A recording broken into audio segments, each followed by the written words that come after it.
Wilfried Adou, Virgile Arouansé.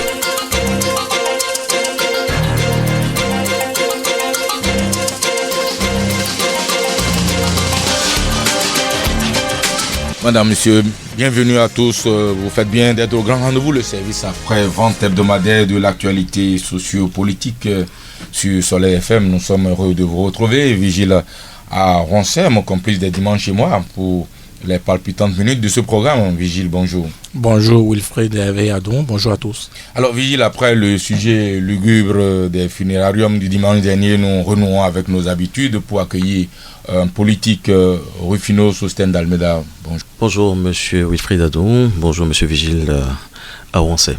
Alors Rufino d'Almeida, vous êtes avocat d'affaires au barreau de Paris, vous êtes spécialiste du droit immobilier, de la construction, de l'urbanisme, de l'aménagement urbain. Vous êtes également, et là accessoirement, agriculteur et transporteur, puis vous êtes enfin directeur de cabinet et porte-voix dans ce studio du désormais candidat Abdoulaye Biotchane. Et c'est surtout en cette dernière qualité que vous êtes l'invité de ce 105e numéro du Grand Rendez-vous. Je voudrais solliciter l'indulgence des auditeurs avec cette voix caverneuse qui est la mienne ce matin.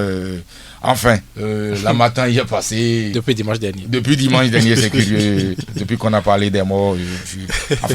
Nous allons y aller quand même, Vigile. Alors, Almeida, merci franchement d'être venu pour cet exercice dominical d'explication, d'analyse et de commentaires assez sur les sujets qui font l'actualité perçue à travers le prisme des actes posés et de la parole entendue. Nos auditeurs pourront vous adresser en direct leurs questions dans environ 55 minutes. Alors, en dehors de la déclaration de candidature de celui dont vous êtes le directeur de cabinet, projet dont nous parlerons assurément au cours de cette émission, une partie de l'actualité de la semaine s'est jouée autour de la rencontre de concertation avec la classe politique initiée par le président Soglo, assisté de l'ancien médiateur de la République, Albert Hiroye. D'abord, l'Alliance ABT était-elle représentée à cette rencontre ? C'est une initiative prise par un ancien président et puis une personnalité politique de haut niveau. Nous n'y avons pas pris part, mais nous avons été informés parfaitement de cette réunion. Un choix, vous avez choisi de ne pas y aller ? Notre président était sur d'autres fronts de lutte. Vous savez, nous avons une ligne directrice. Nous essayons simplement de la suivre. Oui, ligne directrice, vous avez dit vous-même, une personnalité politique, ancien président, qui vous fait l'honneur de vous inviter, mais vous n'avez pas honoré le rendez-vous, monsieur d'Almeida. Non, mais comprenez bien, quel est l'objectif de ce rendez-vous ? C'est certains politiques ont voulu se concerter pour prendre une décision par rapport à un candidat. D'accord ? Nous, notre position est très claire. C'est-à-dire que, c'est quoi votre position ? S'agissant de monsieur Zinsou, monsieur Zinsou, c'est un Béninois comme tout autre. Il a le droit d'être candidat. De la même façon que des hommes politiques peuvent se réunir et décider de ne pas soutenir ou de contester cette candidature. C'est le droit le plus absolu. Donc vous n'avez pas de position dogmatique sur le sujet. Nous avons néanmoins une position dogmatique. Nous ne souhaiterons pas que des attaques contre tel ou tel autre candidat soient axées sur sa race, sur ses origines, mais on souhaiterait que ce soit essentiellement sur les idées. Personne n'a dit, je ne crois pas avoir entendu qu'on ait... Non, vous m'avez posé une question, vous m'avez demandé si nous avons une position dogmatique, donc je me devais de vous préciser cela. Nous, notre marque de fabrique au sein de l'Alliance ABT, c'est les idées, rien que les idées. Oui, mais finalement, quelle appréciation fait-on de cette initiative à l'Alliance ABT ? Mais je viens de vous dire qu'ils ont parfaitement le droit de se positionner par rapport à une candidature. Je vous ai donné le point de vue de l'Alliance ABT qui est simplement que nous estimons au sein de l'Alliance ABT que monsieur Lionel Zinsou, puisque c'est lui qu'il s'agit, a le droit d'être candidat. Maintenant, une fois qu'on dit cela, si vous voulez, on peut reparler maintenant de la pertinence de sa candidature. Oui, mais au-delà de sa race, au-delà donc de ses origines, on estime que Lionel Zinsou, pour avoir fait pratiquement que le milieu parisien, ne peut que défendre les intérêts donc de la France, puisque tout récemment encore, il y a quelques mois, ce n'est que ces intérêts-là qu'il défendait, et que la combinaison, enfin ce retour-là pour venir défendre sa seconde patrie, cela ne garantissait rien de bon.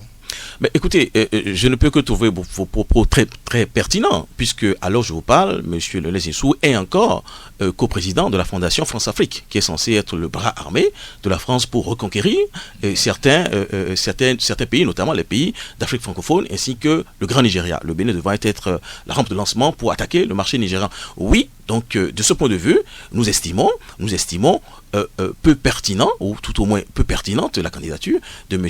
Zinsou, puisqu'il a une double allégeance. Une allégeance française, une allégeance béninoise. Et je pense que le moment est venu pour lui de choisir. Le moment est venu peut-être de choisir. Il se dit également, et ça fait partie des reproches, n'est-ce pas, que l'on adresse à Lionel Zinsou, qu'il a fait tout son parcours, certainement en Europe, mais lui-même dans des interviews, a dit un certain nombre de choses qu'aujourd'hui les gens tentent de retourner contre lui, se dit un tout petit peu béninois. Un tout petit peu béninois. Il estime d'ailleurs que l'Afrique est une fenêtre qu'on devrait emprunter pour aller en vacances.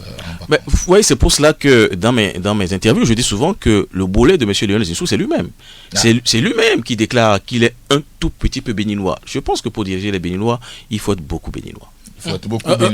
Au-delà de cela, il a cet élément que j'ai eu donc l'occasion de visualiser ce week-end, où Lionel Zinsou lui-même défend donc les stratégies pour reconquérir l'Afrique, en tout cas pour refaire la santé de l'industrie française, de l'économie française. Est-ce qu'il est capable, de votre point de vue, de pouvoir assumer cette position-là et de se détacher de cette position et de garantir les intérêts béninois, c'est ça, Vigile? Je crois déjà avoir répondu à cette question. J'ai dit qu'il n'est pas possible pour M. Lionel Zinsou d'avoir une double allégeance. D'accord. Le moment est venu pour lui de choisir. Ou il veut avoir une carrière politique béninoise, auquel cas il se désengage il démissionne de toutes ses fonctions outre-Atlantique et se consacre essentiellement au Bénin, ou il souhaiterait conserver un pied dans PAI ou dans la Fondation France-Afrique, auquel cas il choisit de rester en France. Alors, Maître Dalméda, le vice-premier ministre l'a affirmé publiquement, la candidature de Lionel Zinsou vise à faire gagner le système, à perpétuer les acquis du changement, enfin de la refondation. On peut s'imaginer qu'à l'Alliance ABT, vous êtes d'accord avec ça, cette position. Mais pourquoi voulez-vous que nous soyons d'accord avec cette opposition? Dites-nous, pourquoi vous n'êtes pas d'accord? Écoutez, M. Lionel Zinsou, depuis 2006, a été conseiller spécial du président Yahi Boni. Depuis quelques mois, il en est le Premier ministre. Donc, il est dépositaire du bilan du régime, finissant. Aussi bien du passif que de l'actif. Absolument. Et c'est sur ces terrains-là que moi je souhaiterais qu'on se situe. Est-ce qu'aujourd'hui les Béninois sont contents, après 10 années de régime Yahi, est-ce qu'ils sont contents du devenir de leur pays? Manifestement, la réponse est non. Quand je pose la question aux étudiants, c'est non. Quand je pose la question aux chauffeurs, c'est non. Quand je pose la question aux enseignants, c'est non. Aux médecins, c'est non. Je ne connais pas un seul groupe du corps social béninois qui soit d'accord avec le bilan du président Yahi Boni. Alors, il y a ses partisans, mesdames. Mais je constate qu'il prend le large. Il prend le large. Le bateau FCBE, est délesté de certains de ses éléments. Monsieur Routondi, le ministre de Souza. Ils ne sont pas très nombreux quand même. Ah bon? Vous estimez qu'ils ne sont pas nombreux? Pas encore, enfin. Ceux qui ont le courage de s'affirmer. Lorsque certains ministres, certaines personnes ayant occupé des ministères régaliens, tels que Alifa Bako, prennent le large, vous estimez que c'est rien? Lorsque le député, l'emblématique député de la première capitale du septentrion, Gbadama Sidi Rachidi, prend le large, vous estimez que c'est rien? Lorsque ces conseillers techniques prennent le large, vous estimez que c'est rien? Mais non, pas du tout. Voyons la réalité de en l'autre face. côté, on vous dira que cela compte forcément pour du détail, mesdames. De toute façon. Si c'était aussi vrai que cela, vous savez, au délai législatif, je pense que au total, l'Alliance FCBE a eu 800 000 voix. Enlever la voix de Bako, enlevez la voix de Gbadamassi, enlevez la voix des partants, vous verrez ce qu'il reste de l'alliance FCBE.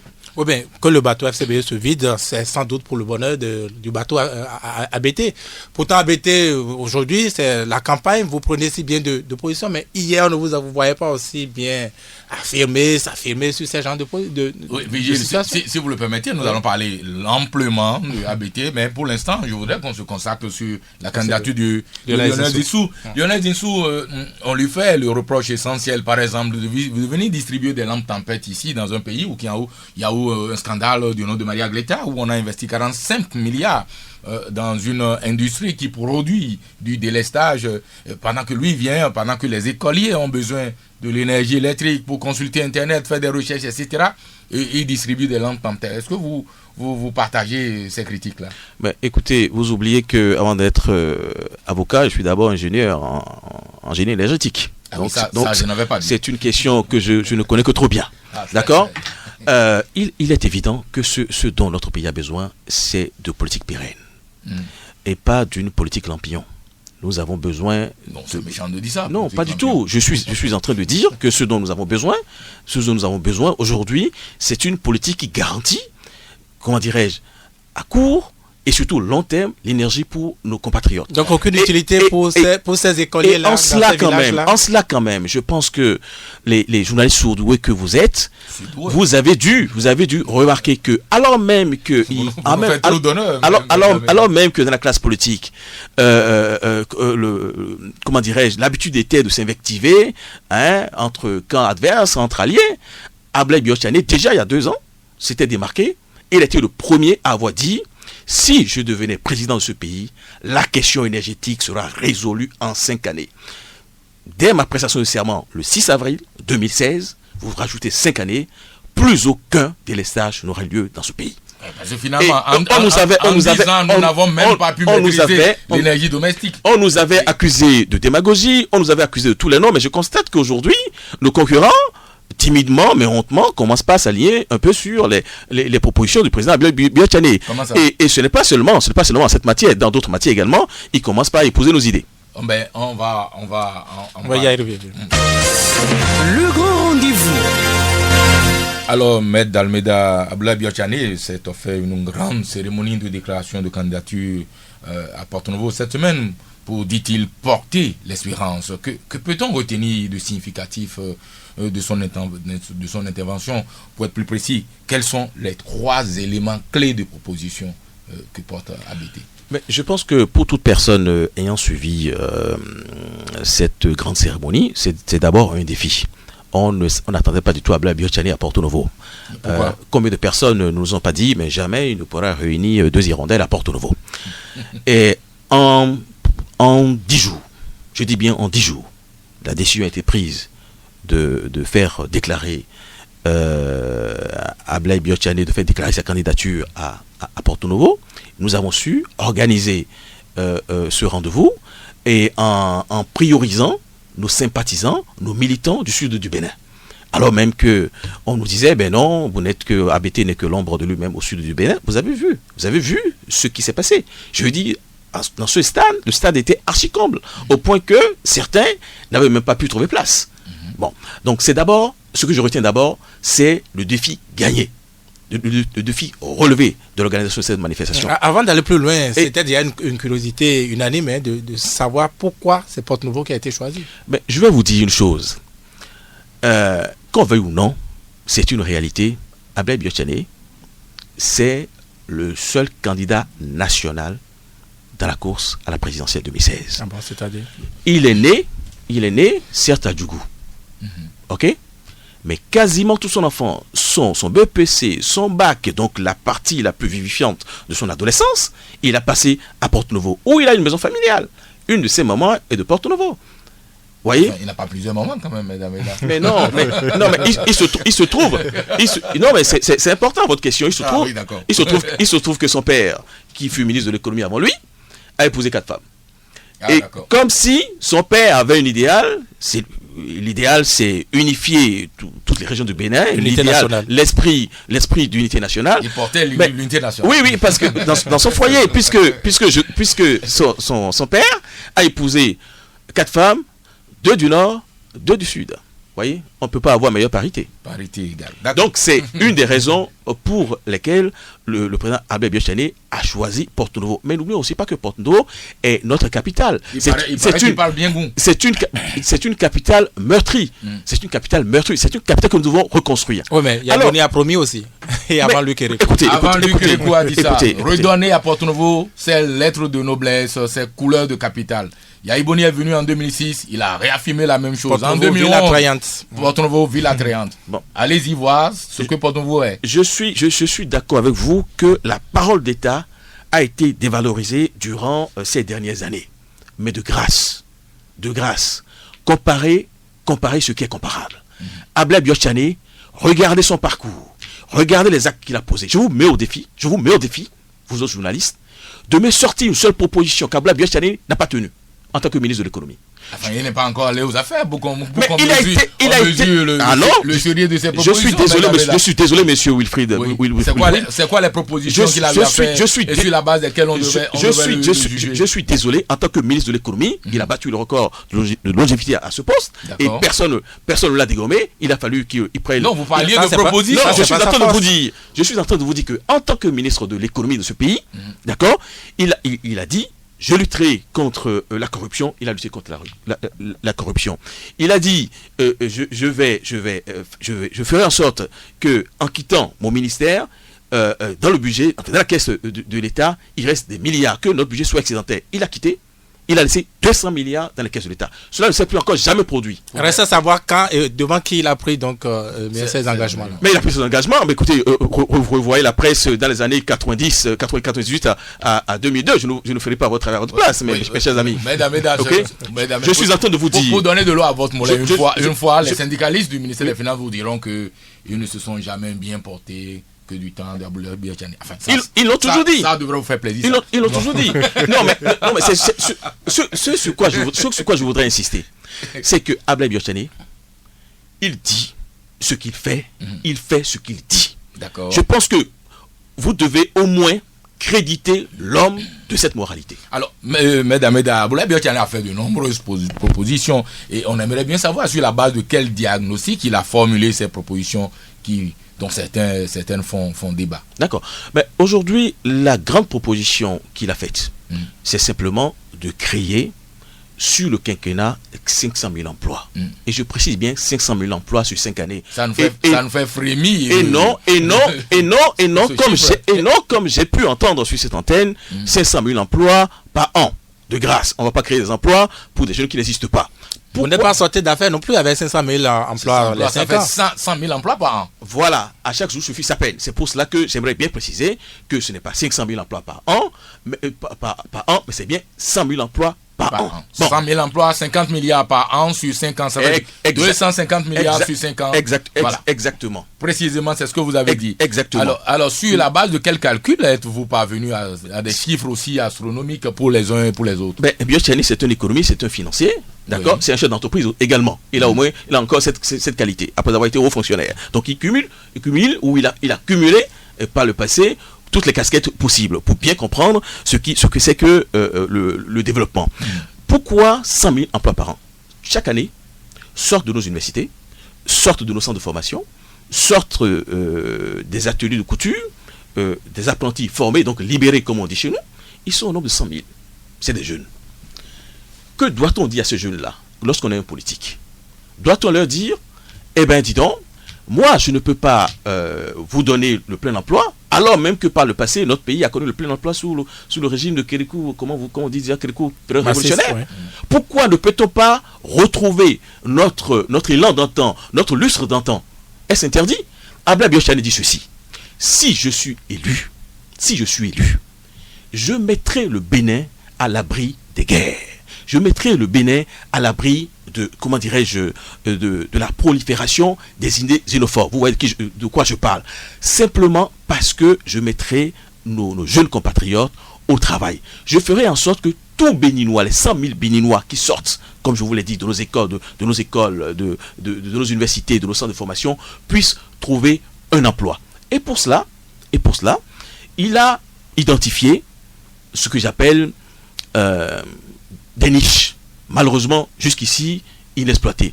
Sur les 100 000 emplois, je tiens à préciser, non, plutôt sur les 500 000 sur le quinquennat, je tiens à préciser que globalement, il n'y aura que 10 000 par an qui concerne la fonction publique.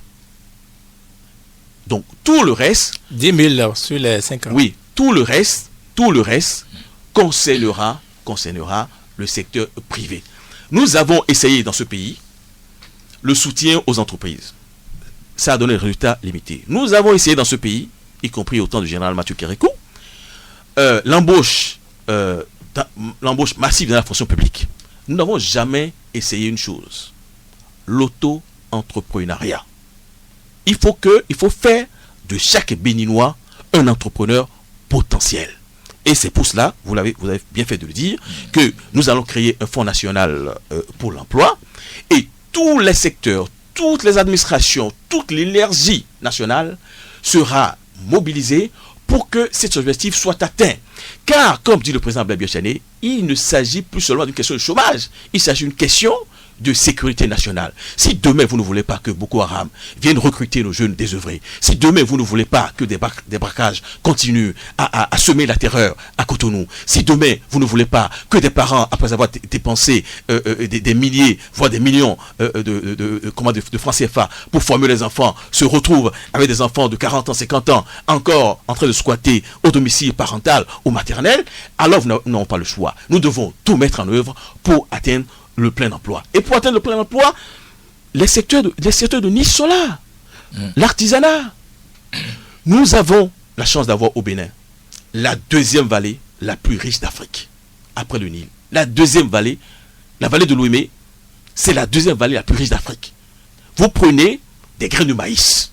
Vous repassez là sur des propositions qui ont été déjà formulées sur ces 10 dernières années. Nous n'avons entendu que ça, M. Dalméda. Aucun acte n'a été posé dans le sens de donner de la valeur à cette foutue vallée. Poser la question à ceux qui étaient au gouvernement. Poser la question à ceux qui ont pactisé avec le président Yahya Boni. Nous n'avons jamais de près ou de loin, je dis bien de près ou de loin, pactisé avec ce régime. Biachane n'est pas Yahya Boni. De grâce, ne comparez pas les deux. Oui, pourtant, à une certaine époque, on faisait à votre alliance, le procès d'éviter soigneusement de l'égratigner le régime en fin de mandat de Yahya Boni. Les choses ont sans doute évolué, rassure certains. Alors, non, monsieur Adon, je ne peux pas vous laisser dire cela. Ah bon? Nous n'égratignons pas. Vous nous avez déjà entendu égratigner le président Javon? Non, pas la personne, mais la politique tout au moins.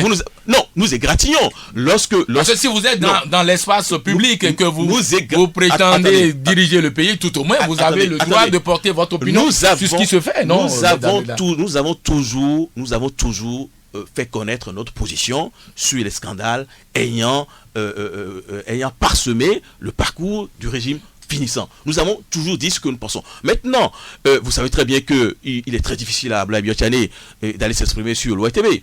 Et que certains médias lui sont presque interdits. Pourquoi il lui est difficile d'aller sur l'OITB? Parce que simplement... Est-ce qu'il en fait la demande régulièrement? Écoutez, s'il nous écoute, invitez-le, il viendra s'exprimer. Oui, mais quand vous dites ça, Maître Finot, quand vous dites ça, Abdoulaye Biachane, facilement, il souhaite bon ramadan aux musulmans, il souhaite bonne fête de Tabaski, et quand c'est la rentrée, on le voit bien, il souhaite... Mais sur les... Vous oubliez également de dire qu'il se rend souvent au menu chrétien. D'accord, il fait tout ça. C'est important mais sur les sujets de grande préoccupation, on ne le voit pas, contrairement à ce que vous Comment pouvez-vous dire cela? Qui a pris votre défense? Lorsque la HAC a voulu vous interdire la couverture avant la période électorale, comment dirais-je, des sorties. C'est à son actif. Mais c'était l'une des rares. Oui, c'est l'une des rares fois. Ah bon? Effectivement, c'était assez remarquable. Bon, parce que c'était rare. Qui également a dénoncé la tricherie organisée dans les concours d'accès à la fonction publique, ce n'est pas encore Biachani qui l'a dénoncé. Mais sur plein de sujets, nous sommes prononcés. À vous de relayer si vous ne relayez pas. Il a fallu que que l'élection approche monte pour que ces activités, ces actions, ces réactions, il y a les dire, pas du tout, pas du tout. Sachez que au sein de l'Alliance ABT, nous avons fait, comme je vous ai dit, le pari de nous mettre que sur le débat d'idées. Je regrette simplement que des médias aussi prestigieux n'aient pas suivi Ablaye Biachani depuis 4 années. Pendant que les autres s'invectivaient, vous savez ce que nous faisions? Nous organisions des débats thématiques sur les grands sujets concernant le développement du Bénin. Nous avons organisé par exemple un sujet à Ouida il y a à peu près 1 année et demie, 2 ans, sur l'urbanisation de nos villes. Ça n'a pas l'air d'intéresser grand monde. Non, Soleil FM était là. Nous avons invité les spécialistes de l'environnement, les spécialistes de l'urbanisation. Quels sont les médias que vous sollicitez pour venir assister à ces débats? Écoutez, nous sollicitons tous les médias. Nous demandons à tous les médias de venir. Et pourquoi, à votre avis, les médias ne viennent-ils pas? Parce que simplement, les médias, ils ont une inclinaison à aller assister à comment dirais-je, à des points presse ou un politique invective l'autre. Ils aiment ça. Alors que nous, c'est pas... Vous êtes à équidistance de tous les camps. Est-ce que vous réclamez de l'opposition? De quel bord vous réclamez? Je pense là presque comme une injure. Ah non, mais... Monsieur Wilfried Adou. Puisque... Comment pouvez-vous oser demander à Biachani c'est de l'opposition? Enfin, je voulais vous l'entendre dire. Attendez, prenez s'il vous plaît. Prenez tout au moins les 7 plus importants candidats. Vous verrez que d'une manière ou d'une autre, tous ont pactisé, tous se sont compromis avec Yaya Boni. À l'exception d'un seul candidat, Ablaye Biachani. Ablaye Biachani n'a jamais été ministre, pas un seul de ses amis n'a été ministre, il n'a occupé aucune fonction en interne, il n'a jamais eu un marché d'État. Il n'a aucune acquaintance avec le régime. C'est le seul candidat de rupture, mon cher ami Adou. C'est tellement le plus valable. Vous savez, c'est une question, hein, c'est pas une affirmation. Quand on pose la question, y compris même à nos adversaires, ils reconnaissent une chose. Nous savons que le meilleur, c'est lui. Alors, le meilleur, peut-être c'est lui, je n'en sais trop rien, les électeurs en jugeront. De toute façon, l'une des propositions phares du projet ABT, c'est de rembourser les spoliés de ICC Service. Le gouvernement a voulu vous couper les herbes sous les pieds en instruisant le garde des Sceaux, afin d'ordonner les assises pour vider enfin ce méga scandale. Apparemment, cette initiative du gouvernement vous déplaît, non? Non, c'est pas que ça nous déplaît, mais nous refusons que nos concitoyens soient considérés comme des sujets. Et que... Mais pourquoi est-ce que cette histoire n'a pas été vidée depuis des années? Il a fallu une intervention de Biachani pour que subitement le gouvernement se rende compte que oh là là, il y a tel sujet que nous n'avons pas réglé. Vous voyez, il faudrait avoir de la considération pour nos compatriotes. Avoir de la considération, c'est quoi? C'est tenir simplement les engagements. Lorsque le président de la République s'engage lui-même, à la veille des élections législatives de 2011, à rembourser les spoliés d'ICC Service, il devrait le faire. Pourquoi ne l'a-t-il pas fait jusqu'à 2 mois de la fin de son mandat? Mais si l'intervention d'Ablaye Biachani a servi au moins à décanter la situation, on peut dire que c'est une bonne chose. Encore que j'en doute. Oui, mais quelque chose qu'on n'a pas comprise, Maître d'Almeida, il y a 5 ans exactement, vous disiez que ce n'était pas possible de rembourser ces mêmes spoliés. Et aujourd'hui, radicalement, vous avez changé. Comment on peut s'expliquer? Comment on peut l'expliquer? Nous n'avons jamais dit une chose pareille. Ah bon? Si vous voulez, je peux encore allumer mon iPhone et vous lire exactement quelle fut la déclaration du président Ablaye Biachani. Je pense que ça vous sortirait d'affaire, hein, non. de le faire savoir déjà au cours de cette émission. Le président Ablaye Biachani, vérifiez-le, je vous mets au défi, vérifiez-le, a bien dit ceci. Pour avoir la paix sociale, enfin je n'ai pas le test exact sous les yeux, mais l'idée est la suivante. Oui. Pour avoir la paix sociale, pour rétablir la confiance de l'État, nous n'avons d'autre choix, le gouvernement n'a d'autre choix que d'indemniser les spoliés d'ICC Service. Et Ablaye Biachani est resté constant depuis 5 années sur cette proposition. Avouez quand même que c'est une valeur de plus en plus rare dans ce Bénin. Et il y a quelques semaines, vous disiez rembourser les spoliés ICC Service. Et quand la presse et tout le monde vous êtes tombé dessus, vous avez changé, vous avez plutôt parlé d'indemniser. Non, l'idée, c'est toujours d'indemniser, parce que rembourser, cela voudrait dire qu'il faut rajouter au capital. C'est pourtant ce que vous avez dit. Non, écoutez, je vous dis,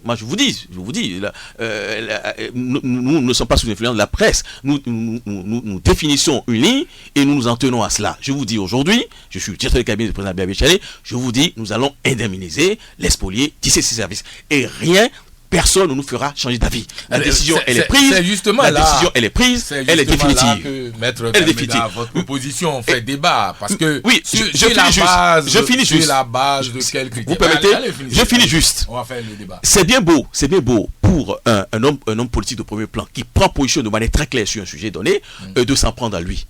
Mais bon Dieu, que pense le président Adjavon des spoliés de ces services? Adjavon n'est pas sur ce plateau aujourd'hui. Non, le moment viendra. Je suis en train de vous dire, vous devez amener Adjavon et Talon et Koupaki. Vous n'avez aucune inquiétude à vous faire tous les autres, à savoir, parce que jusque-là, j'ai l'impression que Biotchani a eu le courage de se lancer dans la piscine avec détermination, avec force, et il a répété encore au stade Charles de Gaulle de Porto-Nouveau, je tiendrai mes engagements. Je dis ce que je fais et je fais ce que je dis. Mais on aimerait aussi savoir quelle réponse les autres candidats entendent donner à la pauvre Ayaba, femme de Dantopa, qui, après avoir travaillé durant 30 ans, économisé 5 millions de francs CFA, remis aux structures de ces services,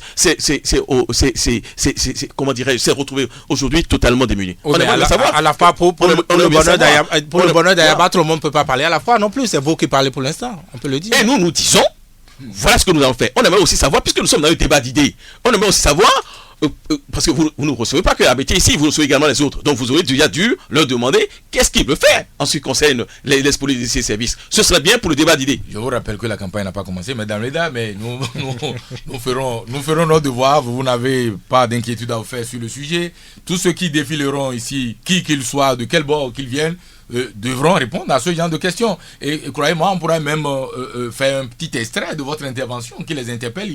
Ils devront apporter la réponse qu'il faut à ce sujet-là. Néanmoins, les gens, ils sont nombreux à penser que cette proposition, un peu comme ces 500 000 emplois que vous proposez de créer, sont quelque peu démagogiques quand même. Est-ce que vous n'avez pas l'impression que ces gens-là ont un peu raison de penser que vous faites de la démagogie pure pour vous attirer les faveurs des électeurs? Ben, moi, je les comprends de croire que ces propositions sont démagogiques.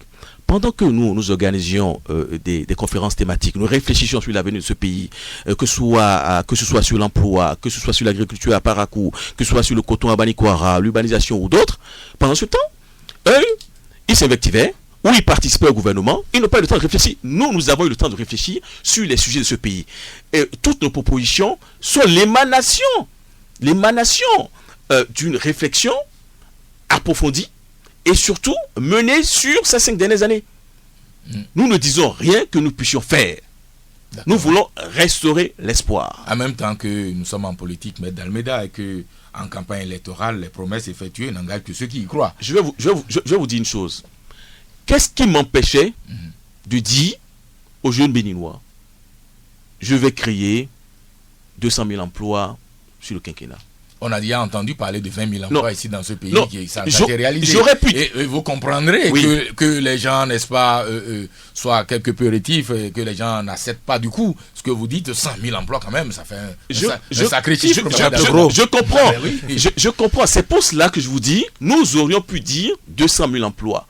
Les Béninois n'y verraient que du feu. Parce que, ce n'est pas pour vous faire une injure, mais à bien regarder, très peu de journalistes d'investigation, je dirais, sérieux de notre pays, iraient voir quel est le nombre de jeunes qui sortent de nos universités, qui sont dans nos centres de formation tous les ans. Et donc vous avez fait une étude, c'est ça? Nous sommes le premier parti politique à avoir ce chiffre. Je ne suis même pas sûr que si on ne l'avait pas dit, les autres partis le sauraient. Vous avez fait quoi? Une étude? Vous avez confié une étude à l'INSAE? Qu'est-ce que vous avez fait pour sortir? Nous n'allons pas vous dévoiler toutes nos billes sur ce plateau quand même. Non, mais c'est pour vous crédibiliser aussi. Vous crédibiliser. Dites-nous qu'est-ce que vous avez fait pour avoir 100 000 Nous sommes en train de vous dire que notre projet de société, d'accord, nous avons mis en place des commissions thématiques constituées de nos amis qui sont dans l'administration, constituées des experts. Ils ont travaillé sur le sujet et le premier objectif, c'est d'abord d'identifier le quantum de jeunes qui viennent sur le marché tous les ans. Et c'est 100 000. Alors, personne ne nous a démenti. D'accord. Et deuxième chose, voir dans quelle mesure... 100 000 quand le gouvernement de Boni Yayi estime que... Enfin, j'ai entendu des chiffres qui m'ont fait sourire. On a dit qu'il y a presque 2% de taux de chômage dans ce pays parce qu'il y a des sous-employés, il y a tout un baratin auquel je ne comprends pas, j'avoue, grand-chose. Alors, dites à ceux qui tiennent ces propos que moi j'ai dans ma famille au moins une vingtaine de personnes qui n'attendent que seule chose qu'on leur fasse une proposition de travail, alors qu'ils me fassent une proposition de travail. Ça va du non-diplômé jusqu'au diplômé. Oui, mais où allez trouver-vous l'argent avec lequel vous allez indemniser les spoliés? Mais nous avons été très clairs. D'abord, comprenez une chose. Contrairement à ce que j'ai pu entendre ici et là, Ablaye Biachane n'a pas l'intention de dessaisir la justice béninoise. La justice béninoise ira jusqu'à son terme, prononcera le moment voulu une condamnation à l'encontre des responsables de ce, de ce scandale, du plus grand scandale financier que notre pays n'ait jamais connu. Mais, pendant ce temps, doit-on laisser Ayaba, dont je viens de parler, dans le dénuement total, dans la détresse? Nous disons non. Nous sommes bien obligés de prendre l'argent dans le budget national pour préfinancer en quelque sorte l'indemnisation d'Ayaba. Une fois financé, l'État béninois sera subrogé dans les droits, d'Ayaba, et se retournera contre les spoliés. Enfin, les spoliés, les auteurs de cette machination. Voilà. Donc, nous avons... C'est déjà en cours, ça, Medalmeda, c'est en cours. Oui, bien sûr. Et nous disons que nous allons prendre 30 milliards tous les ans pour régler les spoliés d'ICC Service. Grosso modo. Donc, vous allez spolier tous les Béninois au nom de... Grosso modo. Nous ne spolions personne. Vous allez spolier les Béninois à hauteur de 30 milliards par an pour rembourser les spoliés de ICC Service qui sont allés contracter leurs problèmes d'eux-mêmes. Monsieur Arancet, je vais vous renvoyer à notre devise. Les pères fondateurs de la République béninoise ont voulu que le premier, la direction que doit prendre notre État, le nouvel État souverain, ce soit la fraternité. Nous sommes des frères. Et lorsque un frère est en danger, lorsqu'une sœur est en danger, l'État se doit d'aller à son secours. Oh ben, la responsabilité aurait pu être aussi un autre pan, non? Le premier objectif d'un État, quel qu'il soit, et notamment des politiques, c'est de protéger les citoyens. Est-ce que vous estimez que dans cette affaire-là, le gouvernement de président Yayi Boni a protégé les épargnants béninois? Non. Et moi je refuse de jeter l'opprobre à ceux qui ont été victimes de cette spoliation, parce que cela voudrait dire qu'on les condamnerait deux fois. Premièrement, parce qu'ils ont perdu leur argent. Deuxièmement, parce qu'on le jette l'opprobre. On ne devrait pas le jeter l'opprobre. Est-ce que ces structures avaient été contrôlées par l'État? Ces structures donnaient l'apparence de structures officielles. Les responsables de l'État ont estimé 4 ans après ce scandale qu'ils n'étaient pas au courant. Alors, mais c'est donc à partir du moment où l'État a été défaillant dans la possession des citoyens, l'État doit assumer ses responsabilités, ce qu'on appelle responsabilité sans faute. Oui, c'est très bien tout ce que vous dites. C'est très tentant. C'est très tentant. Je rajoute une chose. Compléter avant que je me pose ma question. Je complète juste en une phrase. L'objectif d'indemnisation des spoliés des services, c'est d'abord de restaurer la parole de l'État. Aujourd'hui, vous imaginez bien que si le président Yayi Boni dit « Je vais poser la première pierre pour construire le pont d'entrée à Porte-Nouveau », personne ne le croira. Pourquoi dites-vous ça? Parce que simplement, des promesses n'ont pas été tenues. Aujourd'hui, la parole de l'État est dévalorisée. Oui, mais pour avoir vu Boni Yayi promettre sans tenir cette promesse-là, comment on peut vous croire? Et je vous dis simplement, est-ce que Biachane, de mémoire de nos anciens, n'a pas été le meilleur ministre de l'économie de ce pays? Ayaba ne sait pas. D'accord? Mais Ayaba ne sait pas, mais vous au moins vous le savez. Et moi au moins je le sais, c'est pour cela que je le dis. Il a été si bon que lorsque au Fonds monétaire international, on a voulu recruter un directeur adjoint en charge de l'Afrique et qu'on a prospecté, le jeune ministre de l'économie du Bénin a été plébiscité. C'est imposé naturellement. Comment voulez-vous avoir quelqu'un que tous les gouvernements d'Afrique cherchent pour les conseiller dans leur montage économique? Vous l'avez sous la main Et vous ne voulez pas en et vous réfléchissez encore. C'est le drame du Bénin. Le Béninois est toujours à la recherche de l'homme providentiel. Alors, Il ne l'a jamais trouvé. Une dernière question sur ICC Service, Maître Almeida, c'est que vous voulez indemniser maintenant, la terminologie a évolué, indemniser les spoliés de ICC Service, mais sur la base de quel fichier voulez-vous vous adonner à cet exercice quand le fichier des spoliés quasiment incomplet ou n'existe pas. En tout cas, personne n'a jamais vu ce fichier. Il y a tellement de choses qui se disent autour. Vous avez une comptabilité exhaustive de ceux qui ont été spoliés. Vous avez commis une étude. Qu'est-ce que vous avez fait? Sur la base de quoi allez-vous faire ce travail? Je ne suis pas au gouvernement. Je ne suis pas un auxiliaire de justice, en tout cas pas dans mes fonctions de directeur de cabinet. Donc je n'ai pas accès à cela. Je suis bien obligé de me contenter de ce que dit le gouvernement. Le nombre des spoliés est d'environ 150 000. 155 000. Et ça, oui, j'ai dit environ. 150 000. Et le quantum, financier, est d'environ 150 milliards. C'est ce qu'on nous dit. Donc, c'est ce que nous avons considéré comme base. Bien évidemment, quand nous serons au pouvoir, vous doutez bien que nous n'allons pas appeler comme ça et commencer par anticiper. Non, il y aura un contrôle au moins préalable pour savoir effectivement qui a remis de l'épargne, qui n'en a pas remis. Alors, mesdames, ce que je vais vous dire... J'espère quand même que vous ne doutez pas un seul instant dans l'extrême rigueur du président Abdoulaye Biot-Chané. Il a fait ses preuves. Ne vous occupez pas de nous, parlez plutôt aux auditeurs. Non, mais pas de notre rôle. Ne vous occupez pas de nous, parler aux auditeurs, c'est mieux que... Bien évidemment. Je convaincre que... Je ferai les deux. Je parlerai aux journalistes sur le plateau et également aux auditeurs. D'accord. Abdoulaye Biot-Chané, on le sait très bien. Il a des qualités incontestables.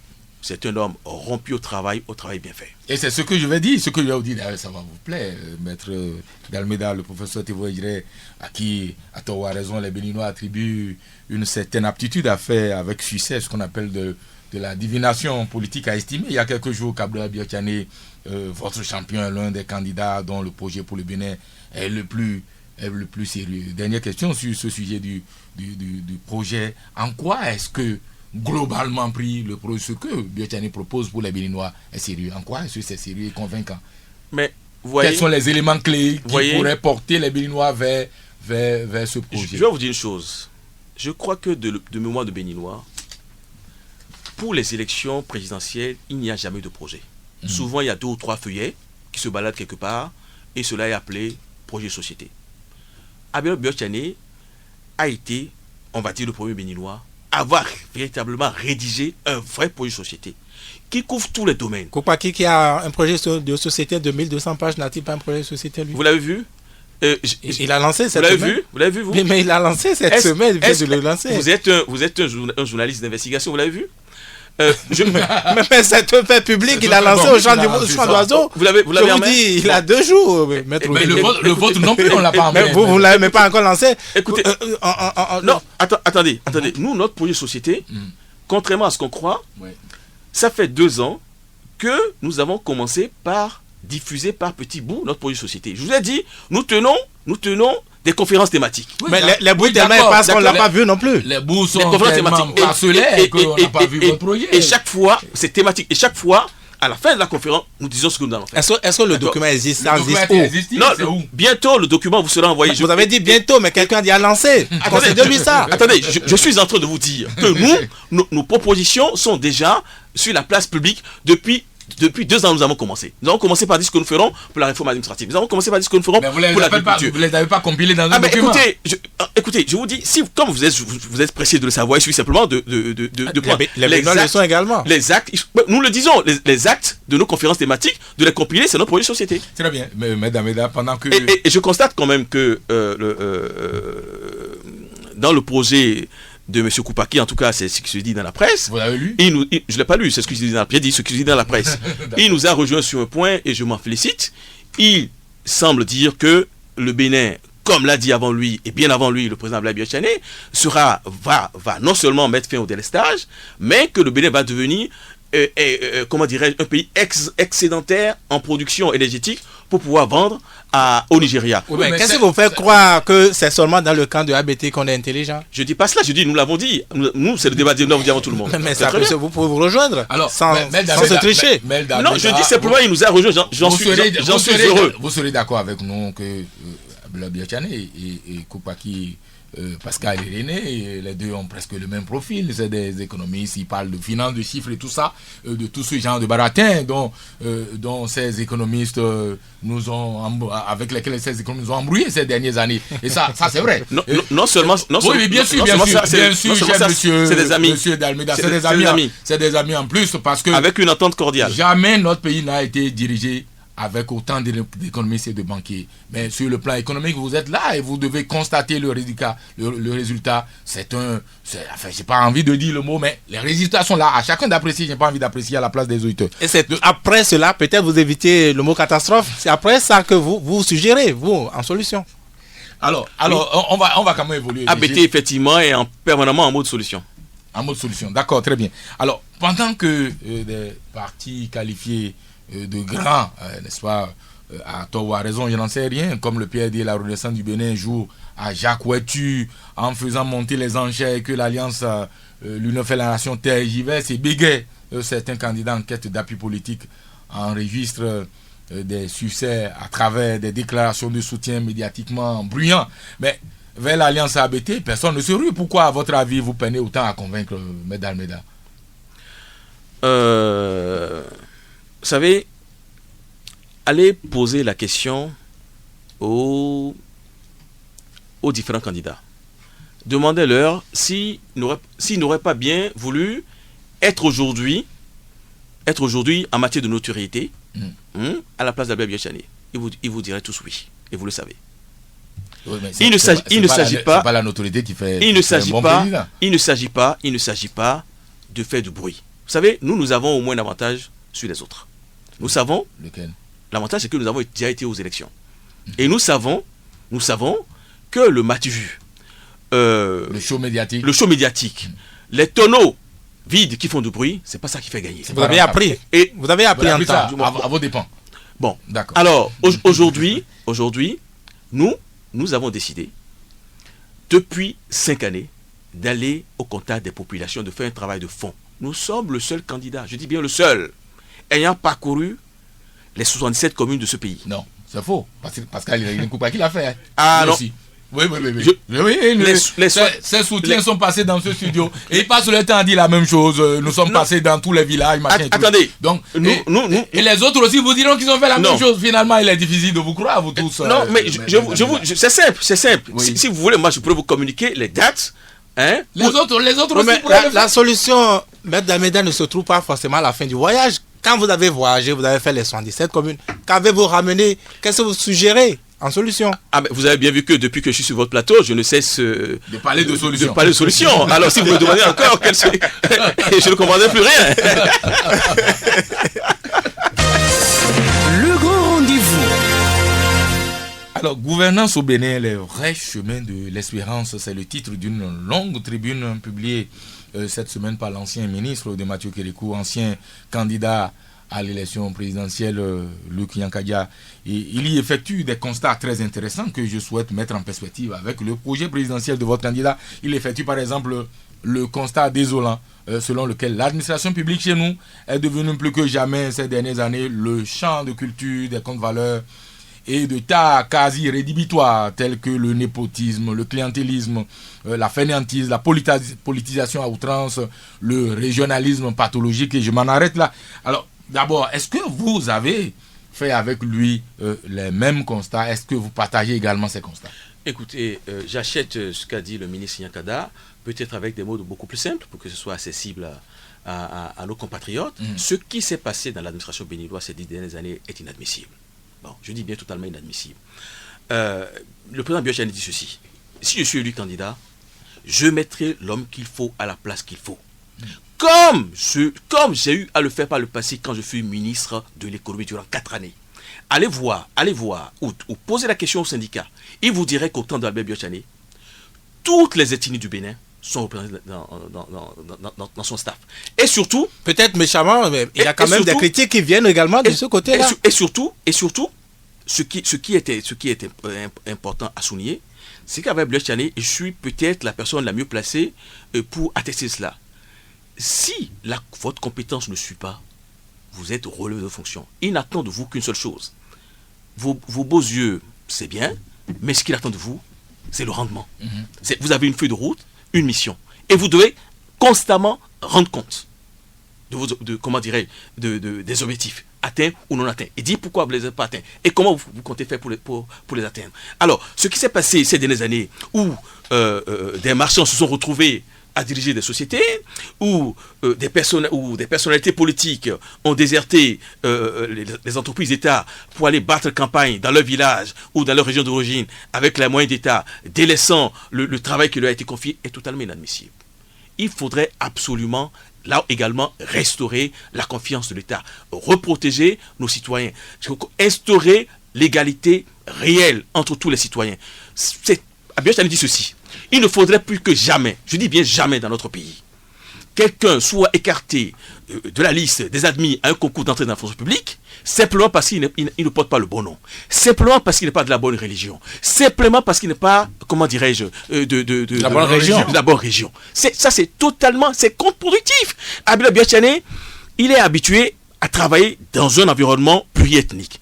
En tant que directeur adjoint du Fonds monétaire international en charge de l'Afrique, il avait sous sa coupole pas moins de 44 pays. 44 pays il a dirigé. Vous imaginez que dans chaque pays, vous prenez par exemple le Cameroun, il y a 300 ethnies. Ok?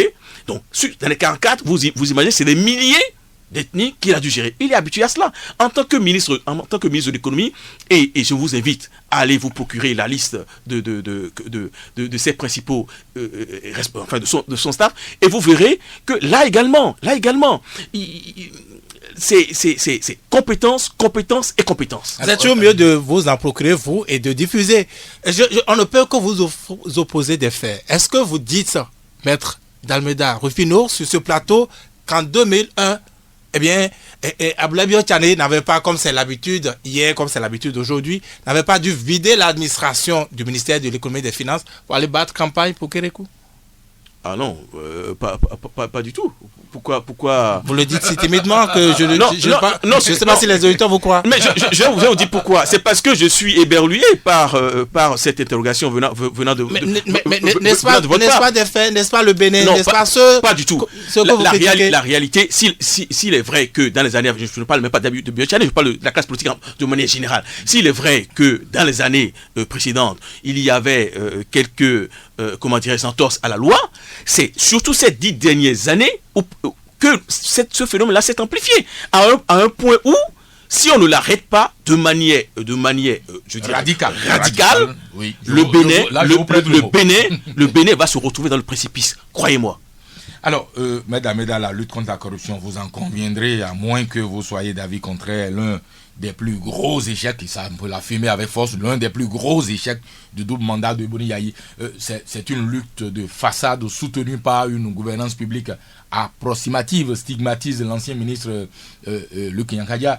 Dites-nous, KBT possède une recette, une thérapie pour soigner efficacement la corruption des élites, qui est d'ailleurs la plus pernicieuse. Qu'est-ce que vous avez comme médicament à prescrire pour guérir le Bénin de ce mal qui est en train de tout déglinguer? Ben, écoutez, la première antidote, je dirais, pour guérir ce mal, c'est d'abord ce que j'appelle l'exemplarité. L'exemplarité. Qu'est-ce que c'est? Lorsque le ministre ou le président de la République est exemplaire, lorsqu'il ne tape pas dans la caisse, excusez-moi l'expression, ses collaborateurs ne peuvent pas faire autant. Ils ont tendance à se caler sur le tempo donné par le plus responsable d'une entité. Ce qu'on appelle la gouvernance par l'exemple. C'est bien cela. Donc, comment dirais-je, le premier médicament que nous avons contre ce fléau, c'est l'exemplarité. Et vous en conviendrez que là également, Blaise Diané a la réputation d'être un homme foncièrement intègre. Au point même que quand on pose la question à certains, si vous voulez d'Ablaye Diané, ils disent « Ah, on ne veut pas de lui parce qu'il est trop rigoureux. » Mais il faut un minimum de rigueur pour tout État. Il faut que les choses soient à leur place. Est-ce que c'est normal que pendant que des populations de Glazoué, de Ouessé, de Sazoumé, de Savalou et d'autres, voire même de Vossa ici à Cotonou, n'aient pas accès à l'eau potable, 2, 3 ou 4 individus disparaissent avec 8 milliards Vous imaginez? Dans une impunité quasi totale, pour ne pas dire totale. Et sans honte, oui. Et sans honte. Oui, bien sûr, sans honte. Et certains candidats n'hésitent pas encore à s'afficher avec ceux-là. Qu'est-ce que vous voulez que les pauvres populations pensent des hommes politiques? La fonction politique a été totalement, comment dirais-je, dévalorisée. L'heure est venue de remettre en scène ce que j'appelle la politique de bout. Et cette politique, pour rendre un Bénin debout, que j'appelle la politique de bout, c'est Ablaye Biot-Chané qui va la porter.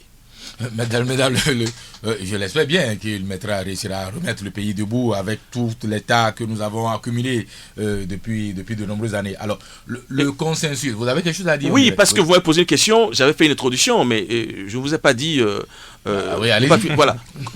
Concernant la lutte contre la corruption, il s'agit également de faire, dans un premier temps, une campagne de sensibilisation pour dire ce qui relève de la corruption, ce qui n'en relève pas. Parce que j'ai l'intime conviction que certains de nos cadres ne savent pas exactement quelle est la limite de la corruption et la non-corruption. Donc, fait une campagne de presse massive sur quelques jours, quelques semaines. Et ensuite, donner les moyens nécessaires à l'autorité de lutte contre la corruption pour véritablement jouer pleinement son rôle. Et que l'État ne s'immisce plus dans le fonctionnement de cette institution. Vous semblez oublier la justice. Qu'est-ce que vous en faites? Mais j'en viens. Je suis un homme de justice. Ah ben ça me paraîtrait quand même bizarre que vous n'en parliez pas. Allez-y, mesdames. Et ensuite, il nous est nécessaire d'instituer un parquet financier. Un parquet financier dont le rôle serait d'être saisi systématiquement, je dis bien quasi systématiquement, de toutes les malversations commises dans le cadre de la gestion des deniers publics. Pour immédiatement instruire ces affaires, ce sera même dans son cahier des charges. Il devrait instruire en priorité les affaires de malversation. Pour que très rapidement, toute personne qui s'est rendue coupable de détournement soit jugée, je dirais, dans les semaines, dans les mois qui suivent. Ça ne traîne pas. Son forfait. Parce que, imaginez toutes les personnes qui, dit-on, ont été traduites devant la Haute Cour de justice depuis des années, 5 ans, voire plus. Mais quand est-ce qu'elles seront jugées? Jamais. Vous trouvez ça normal? Mais apparemment, pour d'autres, c'est la priorité des priorités. Pourtant, vous avez mis en priorité, par exemple, le remboursement des spoliés d'ICC Services et l'emploi, peut-être. Non, écoutez, qu'on se comprenne bien. Nous n'avons pas mis en priorité le remboursement d'ICC Services. Ce sont des propositions phares. Nous avons dit ceci, que ICC Services, sous-entendu, la restauration de la confiance de la parole de l'État est un préalable. C'est l'introduction de l'introduction pour nous. Ce n'est pas notre projet, c'est l'introduction de l'introduction. C'est un préalable. Nous devons d'abord restaurer la parole de l'État. Car, si quand vous aurez l'occasion de lire notre projet de société, vous verrez que nous ferons beaucoup appel à l'épargne publique, à l'épargne des Béninois. Nous demanderons aux Béninois qui ont quelques économies d'investir dans de grands projets. Et nous ne pourrons faire cela que si nous leur garantissons que désormais, lorsque l'État donnera sa parole, l'État donnera des engagements, l'État pourra le respecter. Pas possible. En revanche, l'emploi des jeunes, oui, effectivement, vous faites bien de le dire, et je vous remercie d'avoir retenu cela de mes propos, c'est la priorité des priorités. Tous les secteurs, toute l'énergie d'État doit être mobilisée pour donner à nos jeunes un emploi. Maître Rufino d'Almeida, quel est le programme, quel est l'agenda de Ablaye Biot-Chané aujourd'hui, 10 janvier? Aujourd'hui, 10 janvier, je pense qu'Ablaye Biot-Chané, de mémoire, il se lève vers 6 h du matin. Il a eu des audiences, je dirais, politiques, jusqu'à à peu près 9h, 9h30. Il va prendre la route de Calavi pour aller rencontrer nos militants. D'accord? Rencontrer nos militants. Il y a des positions de dossier là? Non, pas encore. Oui, pour rencontrer nos militants. Il aura juste le temps de revenir légèrement vers Godomé. Il prendra la route de Calavi pour aller assister à la fête du Vaudou, comme il a fait l'année dernière déjà. Il reviendra à Cotonou pour reprendre ses audiences politiques. Donc, lui, au moins, il tolère le Vaudou. Qu'est-ce que vous pensez du fait que Boni Yahi, pendant 10 ans, n'a jamais assisté à une fête de Vaudou? Il a toujours, je ne vais pas dire qu'il s'est arrangé pour être toujours à l'extérieur du pays le 10 janvier. Mais c'est là une des différences fondamentales entre les deux hommes. Ils sont peut-être tous les deux des économistes, mais je vous dis que Biot-Chané vient d'un milieu pluriethnique. Certains de ces moments, je pense notamment à Dame Paraïso, que je salue au passage, elle est chrétienne catholique. D'accord? Et c'est une des moments d'Ablaye Biot-Chané. C'est un avantage d'avoir plusieurs moments. Oui, je précise quand même, et c'est important, et que un homme politique de premier plan, vous l'avez cité tout à l'heure, disait que pour diriger ce pays, il faut être préparé à la fonction. On peut dire que Ablaye Biot-Chané a été préparé à la fonction parce qu'il a été ministre, il a eu une expérience de haut niveau, il a occupé des fonctions internationales qu'aucun Béninois n'a tutoyé jusqu'à ce jour. D'ailleurs, s'il a mis en exergue Koupaki, il a mis à côté, tout juste à côté, Ablaye Biot-Chané. Et je précise également que cet homme politique disait que pour diriger notre pays, il faut avoir la crainte de Dieu. Ablaye Biot-Chané est un religieux, convaincu. Il a la crainte de Dieu. Il a également dit que pour diriger notre pays, il faut parler au moins une des langues. Ablaye Biot-Chané en parle plusieurs. Bien évidemment, les langues de Djougou, je crois le Sémérais, le Dindi, le Bon, le Yoruba, le Fon. Bon, vous voyez, il s'exprime dans toutes ces langues. C'est un Béninois, lui. C'est un Béninois, c'est un national, comme j'aime souvent. Est-ce que les langues, ça porte forcément la vertu? Je vais rajouter autre chose. Nous sommes aujourd'hui, dans une période de globalisation générale, où les idées circulent, où il faut communiquer. Et j'estime également que pour occuper la fonction présidentielle, il y a une autre condition que je vais rajouter à celle énoncée par notre doyen Tevoidre. Je pense qu'on devrait également imposer que le candidat à l'élection présidentielle parle au moins une des principales langues internationales. Ablaye Biot-Chané parle couramment l'anglais, a travaillé couramment dans l'anglais. J'aimerais que les autres candidats également, on puisse nous dire si tel ou tel candidat parle au moins anglais, parce qu'il faut pouvoir converser avec le grand Nigérian. Vous habillez bien Ablaye Biot-Chané comme le meilleur des meilleurs, celui que Dieu nous a envoyé. Le Messie. Attendez, nous avons le plus grand marché économique d'Afrique à nos portes. Il faudrait quand même que le président qui va converser avec Bouhari puisse au moins honorer le Bénin en s'exprimant en anglais. Oui, mesdames, je m'en voudrais de ne pas vous poser cette question. Parlant toujours de Luc Nyakadia, il dit que le consensus de la conférence nationale est dévoyé et que notre constitution est dépassée. Il va falloir actualiser notre constitution. Un candidat, Patrice Talon, pour ne pas appeler son nom, a déjà proposé des réformes qu'il juge essentielles sur le sujet. Vous, que proposez-vous? Pensez-vous aussi qu'il faut retoucher certains fondamentaux de notre constitution et lesquels? Oui, sur cette question, le président Biot-Chané s'est déjà exprimé plusieurs fois. Ce n'est pas nouveau. Il a dit, et cela, ça fait déjà des mois, avant même l'entrée en course de M. Talon, il a dit ceci. Si je suis élu président de la République, je vais convoquer une conférence souveraine nationale. Sous-entendu, une conférence nationale des forces vives de la nation bis, où seront représentés les syndicats, les partis politiques, en tout cas toutes les entités du corps social. Cette conférence aura pour mission, premièrement, de proposer des réformes constitutionnelles. Et parmi ces réformes, il y a une qu'il a énoncée de manière très claire. Il dit, nous devons mettre le Bénin aux normes, aux standards internationaux, tout au moins de la sous-région. Il nous faut un poste de Premier ministre qui puisse soulager le président dans ses tâches quotidiennes. En réalité, moi je n'ai pas peur de vous le dire, il faudrait, me semble-t-il, que lorsque le président est du Nord, le Premier ministre soit du Sud, pour que toutes les entités de notre pays, les entités, je dirais, territoriales, voire même religieuses, pourquoi pas, se sentent concernées. Moi j'en ai un peu marre on entend dire, nous sommes exclus, nous sommes ceci, tel est là pour faire une politique des siens. Moi j'en ai un peu marre. J'en ai vraiment marre. Et je souhaiterais que désormais, tout le monde puisse se retrouver dans le pouvoir d'État. Que cette question ne se pose plus, qu'on aille sur la question des idées, qu'on ne soit plus sur les questions de personnes, qu'on n'ait plus peur qu'un Savoie nous dirige, qu'on n'ait plus peur qu'un Djougoula nous dirige, un Portugais nous dirige, simplement parce qu'on craint que son arrivée au pouvoir, ce serait favoriser les siens. Qu'on dépasse définitivement, quand ce fut un peu le cas sous le régime, sous la gouvernance du président Mathieu Kérékou. Vraiment relativement aussi. Tout, je dis un tout petit peu. D'accord. Il faudrait qu'on arrive quand même à cela. Donc, première proposition, conférence nationale, d'où sortiront les réformes suivantes. instauration de poste de Premier ministre.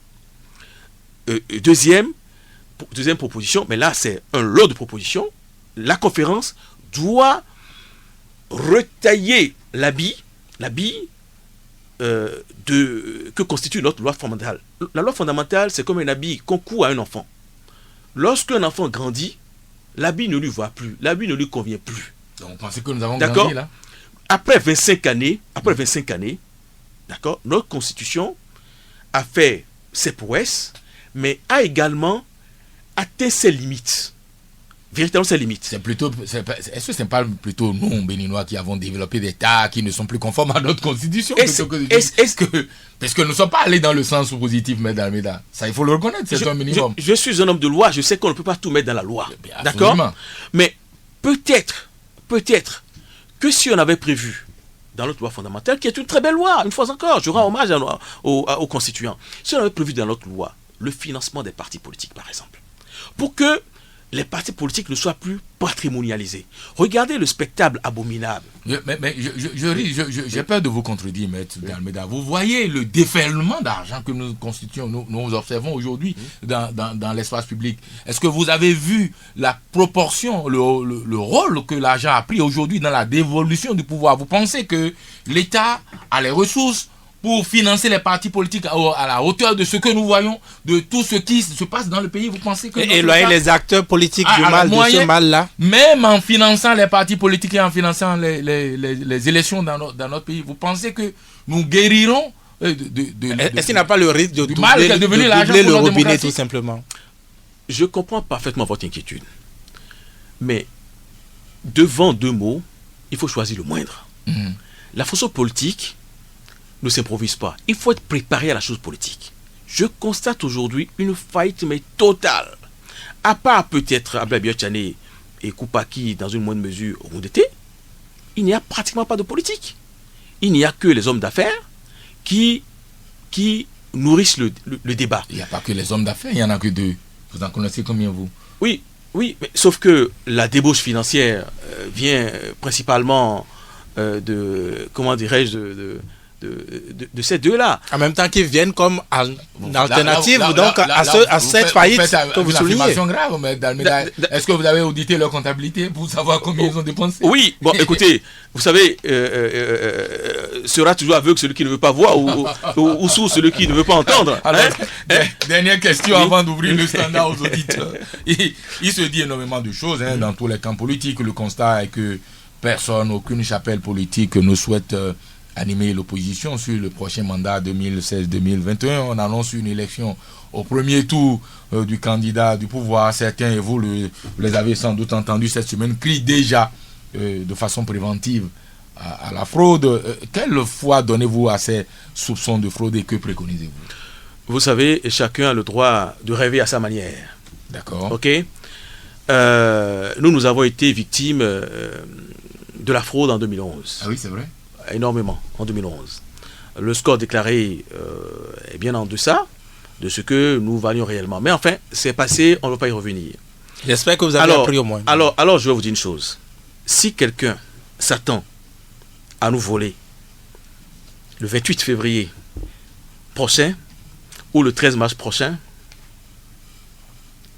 que bien lui advienne. Vous pensez que vous avez pris suffisamment de précautions pour ne pas être volé? On verra.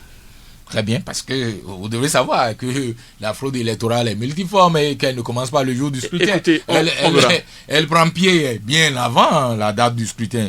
Donc, attendons de voir comme vous l'avez dit. Maintenant, soyons réalistes. Depuis 2011, la loi électorale de notre pays a fondamentalement changé. Et ça suffit? Je n'ai jamais dit cela. D'accord. Je dis simplement que certains canaux de triche aujourd'hui ont été asséchés. D'accord. Ok? Il en reste d'autres. Nous y veillerons. Très bien, mesdames, merci beaucoup. Nous allons prendre nos auditeurs 64 44 02 44 66 75 72 72. Le premier auditeur est en ligne. Maintenant, du côté de la baie vitrée. Bonjour. Bonjour, monsieur le journaliste. À qui avons l'honneur? On m'appelle Zachary Egouleti de Pégadis. Monsieur Egouleti, allez-y pour vos Monsieur le journaliste, félicitations à vous. Monsieur l'invité, félicitations à vous aussi. Monsieur le journaliste, vous êtes courageux. Monsieur l'invité, vous êtes courageux. Vous êtes en train d'animer le vrai débat. Nous avons besoin d'éclairer ce peuple. Nous avons besoin d'éduquer ce peuple par rapport à son avenir. Un ami m'a dit, Monsieur Egouleti, vous savez, si vous voulez du bien pour ce pays, les deux candidats sérieux, c'est ABT et Koupaki. Monsieur l'invité, je vais poser une première question. Quel avenir pour notre démocratie dans le contexte où des partis politiques sont devenus des partis de soutien, incapables de sortir un candidat à leur sein? Deuxième question. Le gouvernement Boni Yahi a soutenu valablement ICC en mettant des garde-corps aux promoteurs de ICC et en bénéficiant des faveurs. Parce que ICC a offert des choses dont le gouvernement a bénéficié. Comment le gouvernement compte rembourser ces faveurs dont il a joui de ICC? Troisième question, la candidature de Lionel Zinsou. Monsieur le journaliste, c'est une violation flagrante de la Constitution. Parce que l'individu même qui s'est levé pour dire qu'il est un tout petit peu béninois, alors que la Constitution prévoit qu'il faut être béninois à 100%, c'est une injure à notre démocratie. Ça ne passera pas. Les Béninois, tous les Béninois merci beaucoup, Monsieur Goletti, merci beaucoup. Merci. Nous avons dit des questions, pas des appels à voter pour tel ou tel. Alors, merci beaucoup quand même d'avoir appelé. Vous êtes le premier auditeur, un autre est en ligne. Bonjour. Monsieur. Qui avons l'honneur. Bonjour. Eugène Iwanyan. Oui, Monsieur Iwanyan, allez-y pour vos questions. Rapidement, s'il vous plaît. À vos autres chefs. Je ne sais pas si je dois appeler votre invité, monsieur, mais je préfère maître. Maître, dites-moi, la vendeuse de pain, si son pain est froid, elle va crier que le pain est froid? Je ne pense pas. Vous êtes dans votre rôle. Vous défendez bien, je dirais, votre client, parce que un avocat n'amènera pas son client à l'abattoir, même s'il sait qu'il n'est pas clean. Première question. Juste partager avec vous cette information. Le président Abdoulaye Biotchane n'est pas le seul que certains craignent. Il y a aussi, je dirais, Pascal Irénée Koupaki, qu'on trouve en lui, qu'on voit en lui, j'allais dire, une rigueur. Pourquoi autant de, je dirais, vous n'avez pas pensé à votre question. Allez-y vite, monsieur Wagnon, parce qu'il y a d'autres auditeurs qui attendent là. Deuxième question.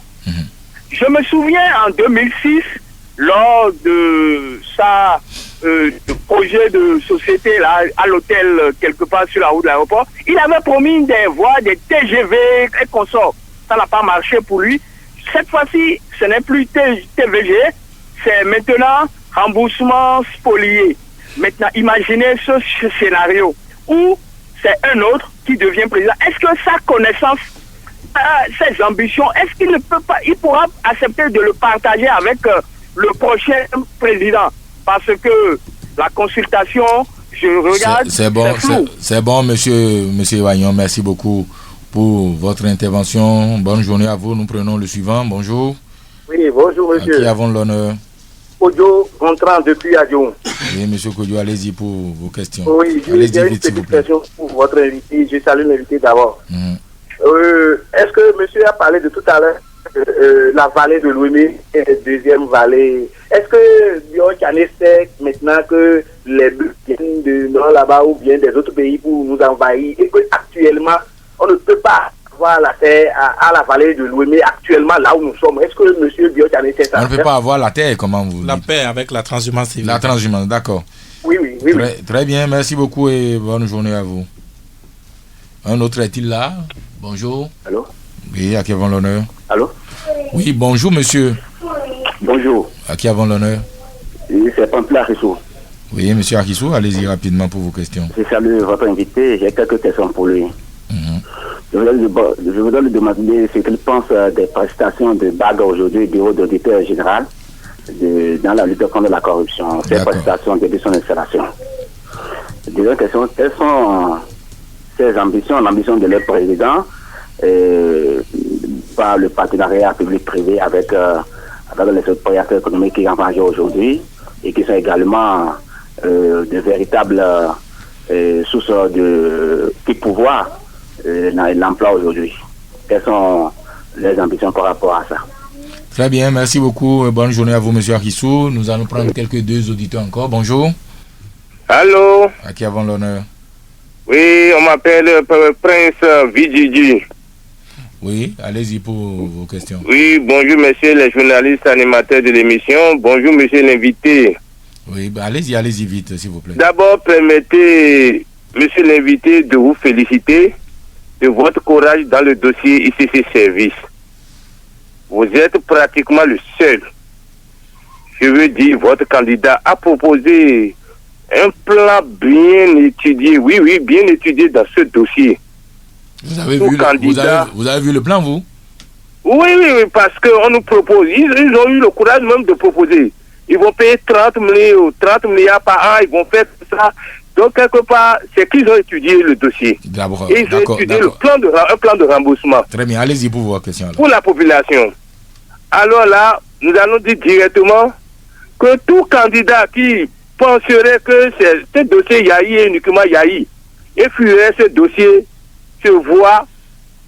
se verrait déjà même fermer déjà la porte de plus de 2 millions d'électeurs. Je dis bien derrière 2 millions, car derrière l'ICC Service, il y a au moins 10 par an. Vous n'avez pas posé de question, monsieur?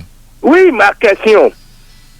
Est-ce que vous ne serez pas découragé? Est-ce que nous entendons quelque part que monsieur Abdoulaye Biotchari ne sera pas candidat? D'accord. Très bien, merci beaucoup. Bonne journée à vous. Nous allons prendre le dernier pour revenir ici en studio. Bonjour. Bonjour, monsieur le journaliste. À qui avons l'honneur? C'est monsieur Adoussou Komlan. Oui, monsieur Komlan, allez-y pour... Je salue votre invité. Oui. Mais je veux demander à l'invité, on ne sait jamais si le président Abdoulaye Biotchari serait là. Est-ce qu'il a le temps est-ce qu'il ne dira pas qu'il va supprimer la vente des licences payeurs? D'accord. Et seconde préoccupation. On ne sait jamais, aux élections présidentielles, il y a premier tour, deuxième tour. Bon, dans le cas, si le président va au second tour, dans les négociations là, tout ce qu'on négocie là, on ne va pas assister aux mêmes erreurs. D'accord. Très bien. Oui, bien sûr, on vous a compris. Merci beaucoup, monsieur Adoussou et Komlan. Bonne journée à vous. Nous allons revenir ici en studio pour essayer d'apporter quelques réponses rapides à ces questions. Quel avenir pour notre démocratie quand on voit les partis politiques qui peinent à désigner leurs candidats et qui apportent maintenant sont des partis de soutien, non plus des partis de proposition et de candidature, mais des partis de soutien. Qu'est-ce que vous pensez de ça? J'avais commencé par le dire, je ne peux que déplorer l'échec des politiques. La politique aujourd'hui dans notre pays est sinistrée. Nous ne pouvons pas continuer ainsi. Et je pense que nous ne pouvons non plus pas nous en remettre à l'homme providentiel. Nous ne pouvons pas simplement dire on laisse les tests, notamment notre loi fondamentale, notre constitution telle qu'elle. Si le président qui vient est un homme éclairé, comme ce fut, on va dire, dans une certaine mesure, le cas de certains présidents, la pratique politique dans notre pays serait bonne. Alors si on a la malchance de tomber sur un président qui a des convictions particulières en la matière, nos thèses seront totalement dévoyées. Je pense qu'on ne peut pas abandonner notre chère patrie au hasard. L'heure est venue de faire une réforme d'ampleur, constitutionnelle d'ampleur. Et cette réforme visera en premier lieu à dépatrimonialiser nos partis politiques. Aujourd'hui, tous nos partis politiques ne vivent que par une seule personne. Je ne veux pas citer des noms, mais prenez les partis les plus importants qui auraient dû désigner un candidat. Ils ne l'ont pas fait. Mais quand bien même, au sein des responsables politiques veulent être candidats, ils ne peuvent pas être candidats, puisque le chef, qui est en même temps le banquier du parti, tient tout le monde en respect. Ça, il faut le supprimer. Et le supprimer, c'est de faire financer les partis politiques par l'État. Par l'État.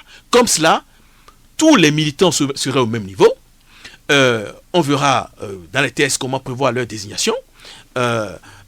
Toute personne qui voudrait postuler à quel poste que ce soit, il y aura une procédure simple prévue par la loi où tout le monde pourrait postuler. On n'attendra plus que ce soit le chef qui, de manière discrétionnaire, dit « Ah ben toi tu te présentes à Djelegbe, toi tu te présentes à Dassazoumé. » Non. Voilà, il faut arrêter avec ça. Donc arrêter avec la patrimonialisation de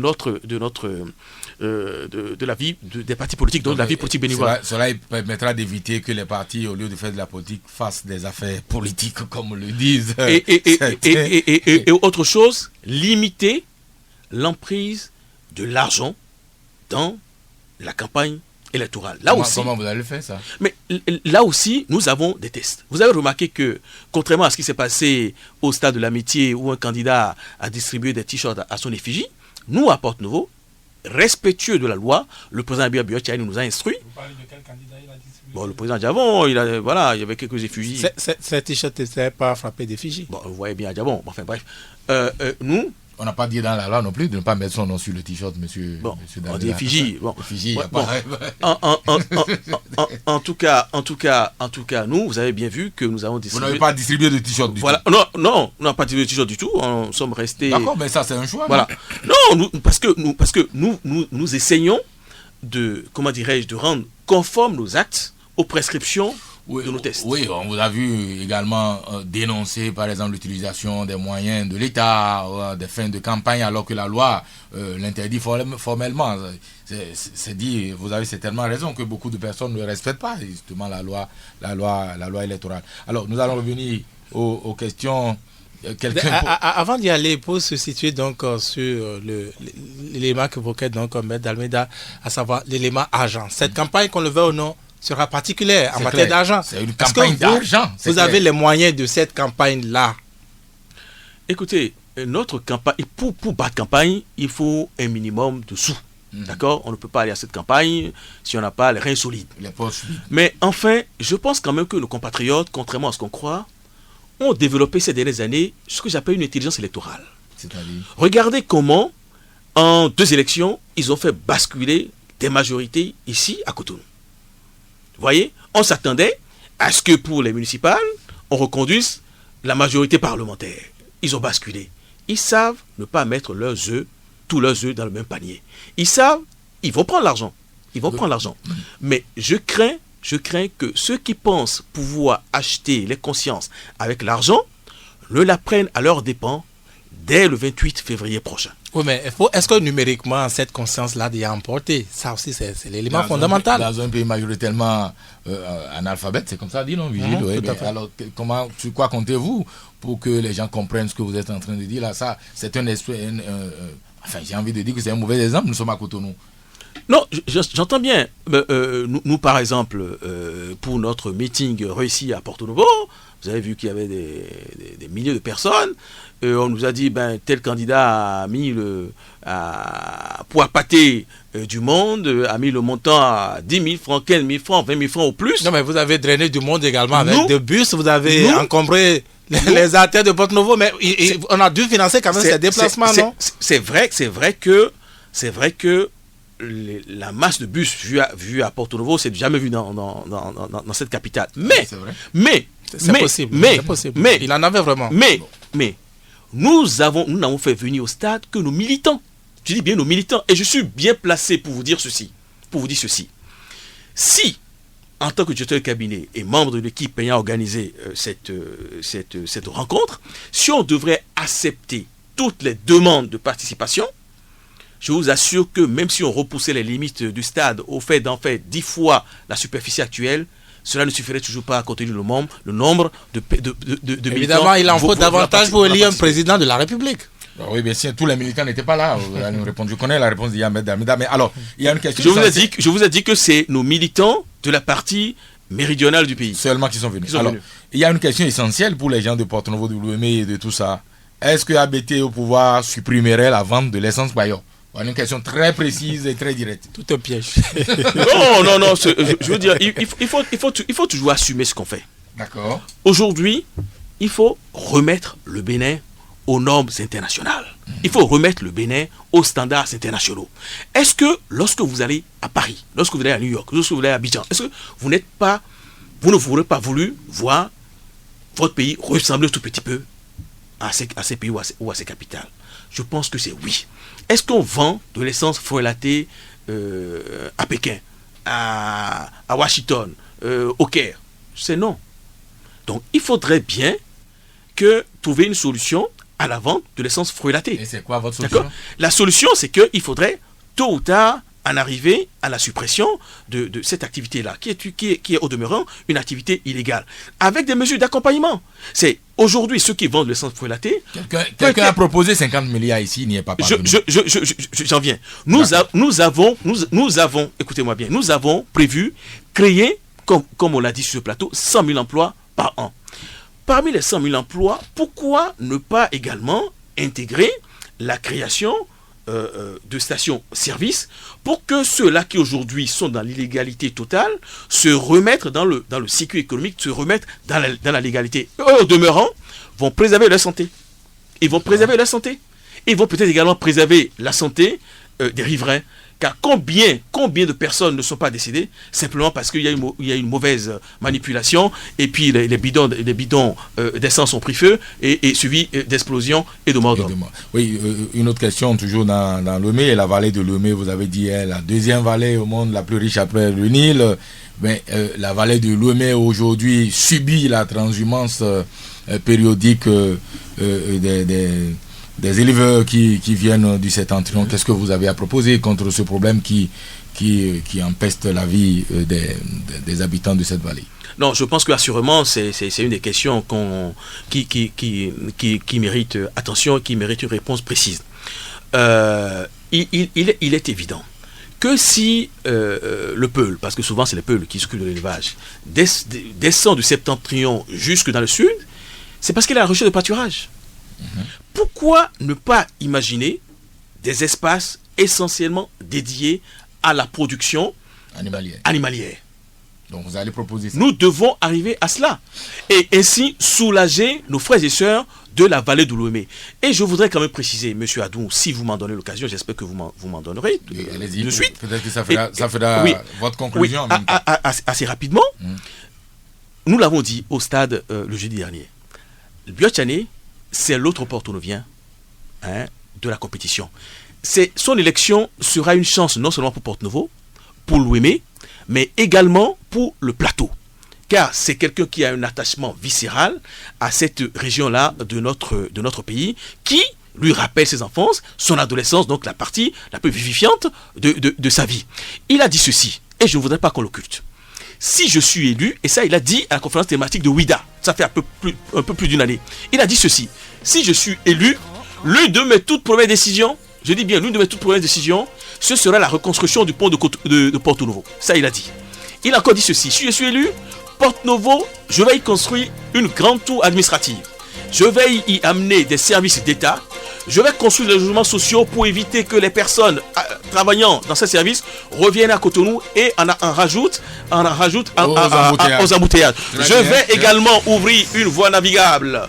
Il a énormément de propositions. Nous n'allons pas pouvoir toutes les citer. Maître d'Almeida, mesdames, messieurs, il est temps de rendre l'antenne.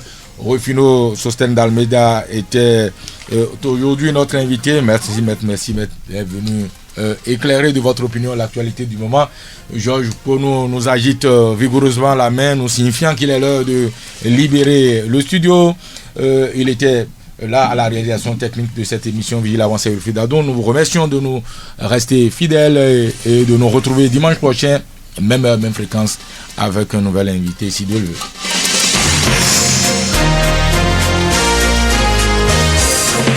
Le grand rendez-vous. Le grand rendez-vous.